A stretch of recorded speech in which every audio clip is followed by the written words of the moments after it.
E alguns deles queriam prendê-lo, mas ninguém lançou mão dele. E os servidores foram ter com os principais dos sacerdotes e fariseus, e eles lhes perguntaram: por que não o trouxestes? Responderam os servidores: nunca homem algum falou assim como este homem. Responderam-lhes, pois, os fariseus: também vós fostes enganados? Creu nele, porventura, algum dos principais ou dos fariseus? Mas esta multidão, que não sabe a lei, é maldita. Nicodemos, que era um deles, o que de noite fora ter com Jesus, disse-lhes: porventura condena a nossa lei um homem sem primeiro o ouvir e ter conhecimento do que faz? Responderam eles e disseram-lhe: és tu também da Galileia?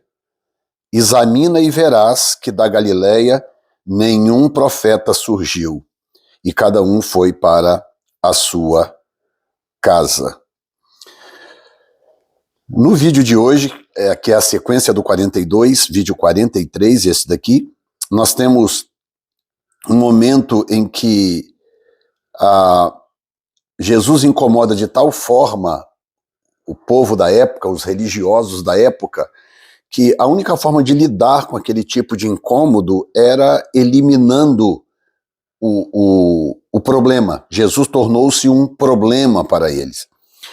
Toda vez que eles tentavam pegar Jesus numa palavra, Jesus tinha uma resposta ou algum tipo de colocação que não só desmontava completamente a narrativa que eles estavam tentando construir, como também mostrava para eles um conhecimento que eles não tinham, que não lhes era comum. Então, chegou um ponto em que Jesus se tornou algo extremamente incômodo. E a palavra dele era uma palavra poderosa, ele falava com uma autoridade única. Por isso que quando os sacerdotes mandaram prender Jesus, mandaram lá os seus servos, os soldados prender Jesus, eles chegaram lá para prendê-lo, eles foram com uma comitiva para prender Jesus. Mas quando chegaram lá, Jesus estava falando. Jesus estava ensinando, ministrando as Escrituras. E esse é que foi o problema, porque uma vez que Jesus abre a boca e começa a falar, ou começava a falar naquela época, quando estava aqui ainda em corpo físico, não tinha como pará-lo, não tinha como resistir o poder da sua palavra. E aí acontece então essa cena muito interessante, versículo 46, quando os soldados voltam ao Sinédrio e falam: mas cadê? Trouxeram o cara ou não? Cadê? Prenderam o cara? E aí eles dizem: olha, não conseguimos, não foi possível, né? Aí o verso 45, eles perguntam: por que não o trouxestes? E eles responderam: nunca homem algum falou assim como este homem. E agora mantenha em mente que eles estavam dizendo isto para os pregadores da época. Os grandes pregadores, os grandes letrados, os grandes teólogos da época eram exatamente esses que tinham mandado eles prender Jesus. Quando eles voltam e digam: nós nunca ouvimos ninguém falar daquele jeito. Homem nenhum nunca falou assim. O que eles estavam dizendo por tabela? Estavam dizendo o seguinte: olha, eu achava, quando eu ouvia vocês, eu achava que vocês sabiam o que estavam dizendo. Eu achava que vocês tinham autoridade, até ouvir esse homem falar. Então Jesus marcou a vida daqueles próprios soldados apenas com o poder da sua fala. E eles voltam e eles estavam agora afetados pelo poder e autoridade de como ele falava, e não apenas isso, também pelo conteúdo da sua palavra. E eu quero focar este vídeo aqui exatamente nisso. Nós estamos vivendo hoje, a igreja de um modo geral, não 100% da igreja, mas a igreja de uma forma geral está passando por uma crise muito grande, tá? E essa crise, ela envolve algumas áreas: crise de convicções, crise de identidade, crise de autoridade e crise de santidade. Pelo menos essas 4 áreas são fundamentais para a igreja estar vivendo o que está vivendo hoje, tá?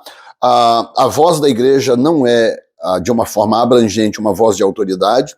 a igreja é facilmente questionada por qualquer um, existe um espírito de divisão muito grande dentro da própria igreja, porque cada um ensina a sua doutrina pessoal, as pessoas criaram uma espécie de couraça, uma espécie de redoma protetora em torno da sua denominação, em torno da doutrina que elas herdaram dos antepassados, dos seus antepassados, e elas passam a defender aquilo com unhas e dentes, sempre desfazendo do outro. Eu sei que é uma tendência natural. Eu, por exemplo, herdei muita coisa dos meus pastores, os que vieram antes de mim. Mas nem tudo que eu creio hoje, nem tudo que eu ensino hoje é resultado de herança. Muita coisa eu questionei ao longo do tempo. Hoje a minha visão escatológica, por exemplo, é uma visão resultado das minhas pesquisas. Eu fui para a palavra. Eu não estava satisfeito com a herança que eu recebi dos meus pastores anteriores. Eu não estava satisfeito. Alguma coisa não me convencia. E eu parti então para a pesquisa, para então gerar a visão pré-tribulacionista que eu tenho hoje a respeito da vinda do Senhor. Ou seja, há algo de muito especial na palavra. Por isso, o ataque massivo do diabo contra a Bíblia. Quando esses homens dizem, ninguém nunca falou como este homem, eles estão dizendo que o Logos, a palavra que é o Senhor Jesus Cristo, lembra, Jesus é a palavra feito carne, não é?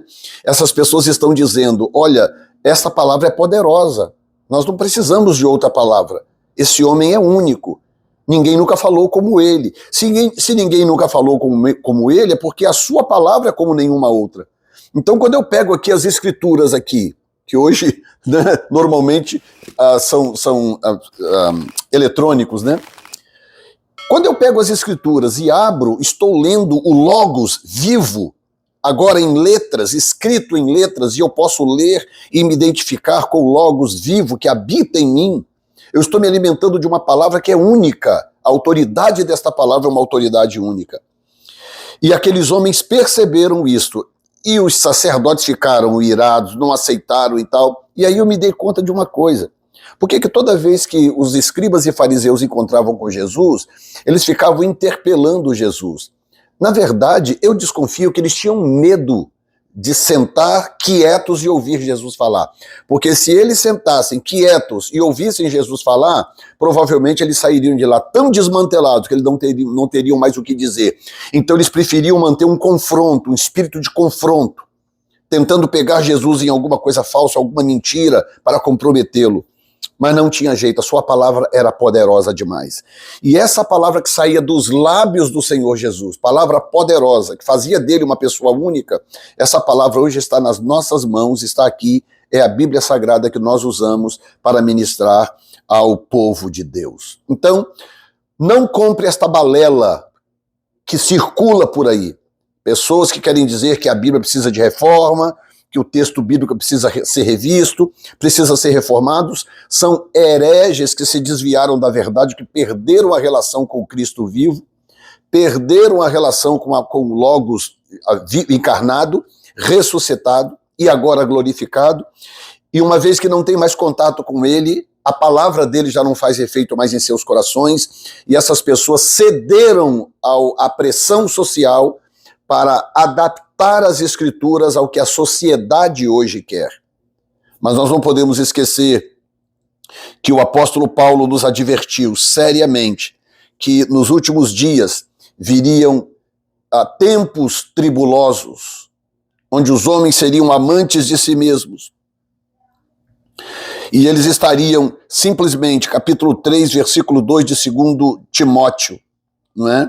Diz que, sabe porém, versículo 1, que nos últimos dias sobrevirão tempos trabalhosos, porque haverá homens amantes de si mesmos, avarentos, presunçosos, soberbos, blasfemos, desobedientes a pais e mães, ingratos, profanos, sem afeto natural, irreconciliáveis. Não tem como reconciliar certas pessoas com Deus. Vamos continuar pregando, mas algumas não serão reconciliadas.